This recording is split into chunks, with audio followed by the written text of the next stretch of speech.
Hey Slackers, what's up? Generation X is known to be the generation that doesn't care. And I'd say that's true. It's true. But you know what? We have a good reason. Sit down. I'll tell you all about it. Go on. So we may as well start at the start. Picture this. You're 12 years old and you're told by every adult you know, and even some that you don't know on television, and definitely by your teachers, that red burning death is gonna fall from the sky and destroy everything you've ever known and kill every person you've ever loved. And that's just first period. They haven't even done the national anthem yet. Obviously, that's nuclear war, and we got a brain full of that when we were kids. We were told that it was gonna come at any given moment. We were the last generation to still get nuclear attack training. You know, the old duck and cover. That shit works. We grew up in the midst of that without really understanding much of what the Cold War was about, but it was definitely on while we were kids. Remember the crack epidemic? Doesn't seem so bad now, does it? I mean, I'd take those crackheads any day over a meth head. At the very least, they've got better teeth. And the ozone layer. Yes! Nobody really talks about environmental disaster in terms of the ozone layer anymore. We were told that was why we were all gonna die, because we had used hairspray. And I'm not discounting that. That aerosol's not good for the environment. That's all true. Just saying, this is the environment in which we were raised.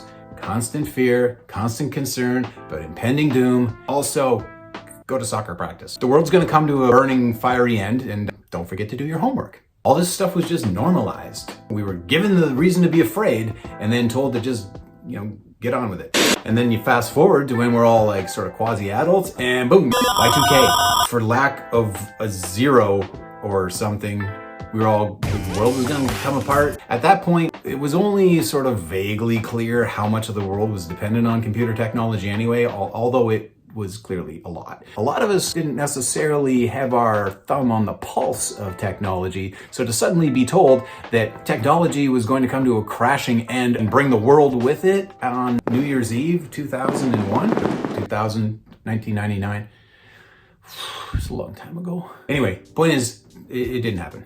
And that's kind of my point. A lot of this stuff in the near term anyway didn't happen. So as young people absorbing the information without having that long view about how things can take time, and anyway, the point is this. We were told nuclear holocaust was going to happen, and then it didn't. We were told that the ozone layer was going to deplete entirely and we're all gonna burn up in a fiery hell. It didn't. A lot of terrible stuff is still happening. I get that. Environmental concerns are paramount. We need to fix that stuff. However, the ozone layer didn't kill us before we were 15, so we learned to ignore it. Drug epidemics, obviously they come and go. And then Y2K. So again, for better or for worse, what the zeitgeist gained from these experiences was that there's a lot to worry about, and our worrying would not be rewarded with anything consequential.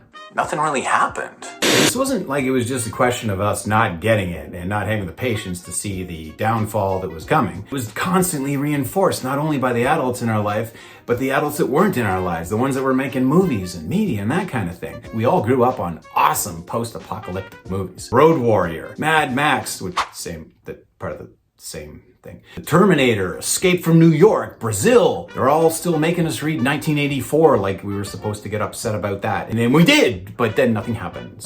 And then those were the happy ones. Remember the stuff like When the Wind Blows, The Day After, all the ones that taught us very depressingly what was going to happen after a nuclear holocaust? They were a good time. So many rainy recesses spent watching those sad movies. And so, this all kind of left us feeling uniquely prepared for disaster. We got extensive VHS training on how to survive in a post-apocalyptic world. First of all, you gotta source gas and water, have a cool car, wear lots of leather because it's gonna be really sunny out. And even though that's gonna be super uncomfortable, it looks really cool. The guns, there'll be lots of those, plenty of there's gonna be ammunition. There's always gonna be ammunition for some reason. We're gonna run out of gas and water, but there's gonna be guns, lots of ammunition. That just grows on trees, which require water. It's just an early example of how Gen X was taught to think of themselves as the main character in a movie. Anyway, obviously there are more nuanced takes out there on this subject, but all I'm saying is that these things made an impression on us.